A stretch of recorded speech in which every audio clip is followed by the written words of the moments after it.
Today's reading is 1 Chronicles chapter 7. Chapter 7, Fire from Heaven.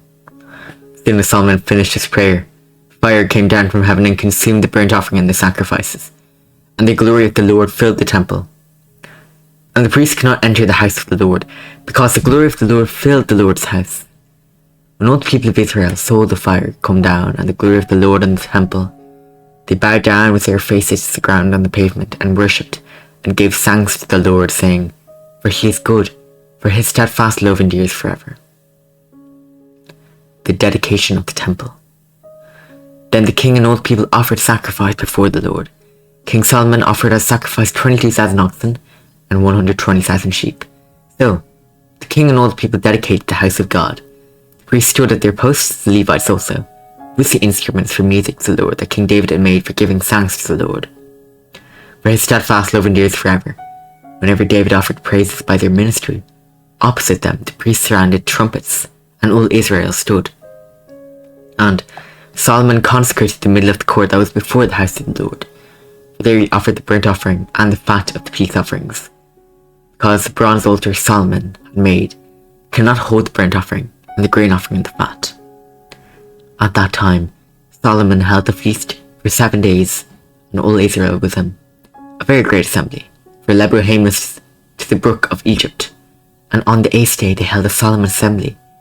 They had kept the dedication of the altar 7 days, and the feast 7 days. On the 23rd day of the 7th month, he sent the people away to their homes, joyful and glad of heart for the prosperity that the Lord had granted to David, and to Solomon, and to Israel his people. If my people pray. Thus Solomon finished the house of the Lord and the king's house. All that Solomon had planned to do in the house of the Lord and in his own house, he successfully accomplished. Then the Lord appeared to Solomon in the night and said to him, "I have heard your prayer and have chosen this place for myself as a house of sacrifice.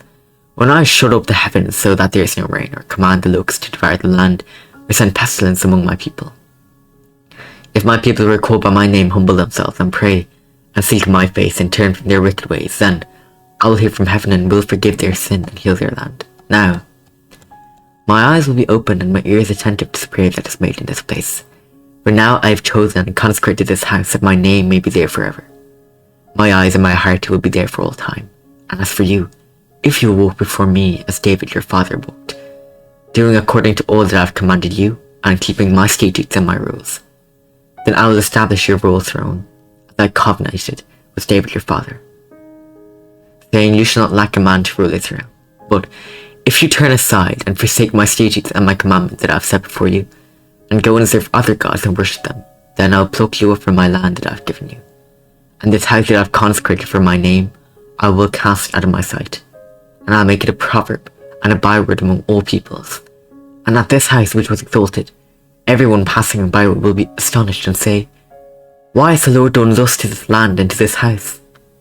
Then they will say, because they abandoned the Lord, the God of their fathers, who brought them out of the land of Egypt, and laid hold on other gods and worshipped them and served them.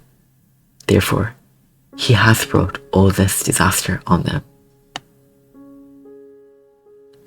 This is the word of the Lord. Amen.